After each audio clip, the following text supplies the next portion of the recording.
For more on this, we're now joined by independent political commentator Thabo Shole-Mashao, and he joins us now for a preview on the opening of Parliament Address 2024. Thabo, thank you so much for your time this evening. Let's start off here. What are your expectations when it comes to the opening of Parliament Address that will be delivered by President Cyril Ramaphosa tomorrow? Bali, good evening to you and to your viewers. It's certainly going to be a very interesting one because now in 2024 you have the GNU, which really represents about 10 parties or more. So in that GNU, the president has got a more difficult task than he would have at any other opening of Parliament address, because it would have been predominantly ANC. Now he has to pronounce on policy of all these parties. They must feel accommodated. And we do know that they had a cabinet lekgotla recently where they butted heads and sharpened various policy priorities for the next 5 years. It won't be easy, and everyone will be listening very attentively. And we heard over the past day or so, the leader of the Democratic Alliance, now Minister of Agriculture, John Steenhuisen, who was mentioning that some of the things that the president will speak about would focus in the next 5 years, and they would have to incorporate all the parties that attended that lekgotla. So it's going to be unique, a juggling act of note, and so the president must be dexterous accordingly. I mean, we spoke to Minister in the Presidency, Khumbudzo Ntshavheni, a bit earlier on, and saying that, well, it was a very productive cabinet lekgotla that took place. Do you foresee any major shifts when it comes to policy? Because, I mean, the problems remain the same.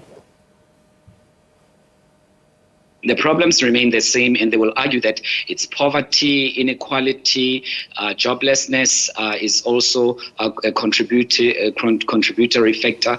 And so the problems, you are quite right, Bali, they are the same.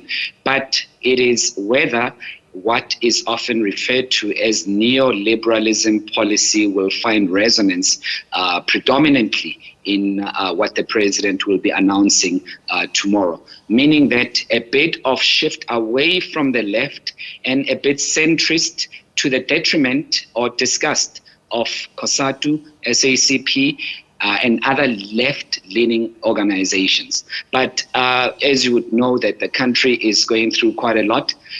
He will mention some few issues regarding budgetary constraints, as you have already alluded in your earlier report, that things like the banquet and the ceremonies after the OPA are not going to be held because of budget constraints. But generally, this is going to be a very interesting one.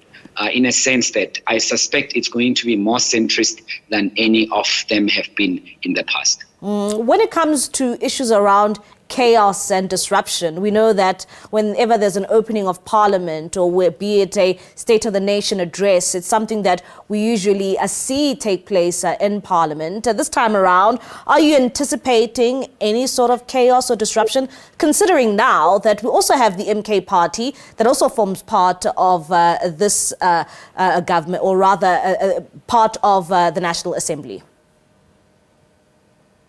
Bali, as you might have heard, the Rules Committee has tried to tighten the screws on anyone who would want to interrupt tomorrow's proceedings in the opening of Parliament address. They have made it very clear that it is only about the business of the day, that alone and nothing else. So everything else won't be entertained. And I suspect from the previous experience of these outbursts, some that seemingly turned out violent in other occasions, they will try to cap that. But you are raising a very important issue, Bali, because now our eyes are not only on the EFF that committed to never disrupting Parliament again just after the elections, as you would remember. They said they won't do that. They're going to carry themselves with a great amount of civility. But the great point that you've put on the table, Bali, is that of MKP. What will be their reaction? Will they try to disrupt? Will they hold back? This will be their first. And I think they may want to somehow stamp their authority as far as presence is concerned. But according to the Rules Committee, I don't think we should anticipate anything untoward. And of course, Thabo, that's also because of the protest we also saw in KwaZulu-Natal today when it comes to the dissatisfaction of the MK party to the results of the elections. You know, following, of course, as well as when we saw those MPs being sworn in, we saw the EFF once again bringing to the fore the issue around Phala. Do you think that this is something that the EFF will also be touching on tomorrow during that opening? Well, I think it would be duplicitous of them if they go against what they had committed to. And you'd remember that press conference was held at the Results Operations Center at Galaga Estate just after the announcement of the, just after the conclusion of the elections. Julius Malema made it very clear that they won't be entertaining any of those protests. They won't be engaging in them, and they will carry themselves accordingly. But you're right, we can never anticipate anything of the sort. But I think, Mbali, in this instance, the experience of Parliament is going to somehow lead the proceedings into being the one that is very peaceful. Given that, even though the pronouncements have been made, the Rules Committee have spoken, some parties have committed themselves, they will still have strong security in place just as backup plan.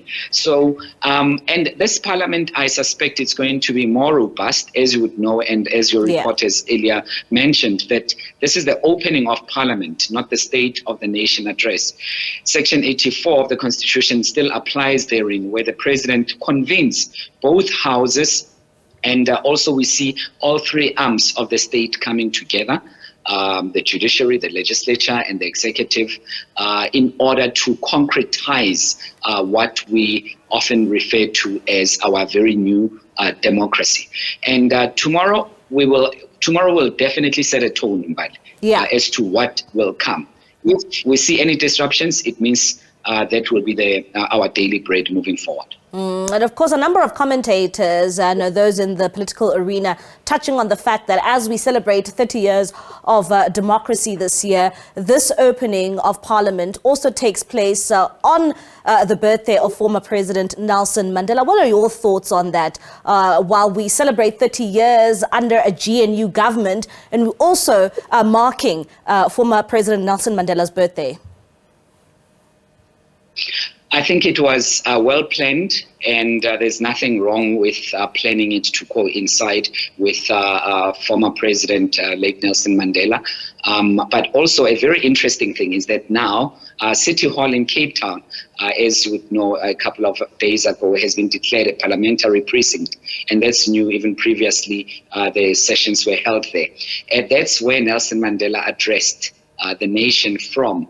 When he was released from prison, Victor Verster prison, 1990, February. So it's got a very symbolic meaning, and I think they would want politicians to immerse themselves in the symbolism of the day, of the spirit of Tata, but also as to what happened in 1990 in that particular precinct. So the president will definitely refer to that in his speech, but also I think very important for us to look out for would be the changes, but the agency in applying measures that would prioritize a speed of service delivery, or are we going to hear the same old rhetoric? But I suspect in this instance, Mbali, the major thing to look out for would be the priorities, juxtaposing them to the previous ones.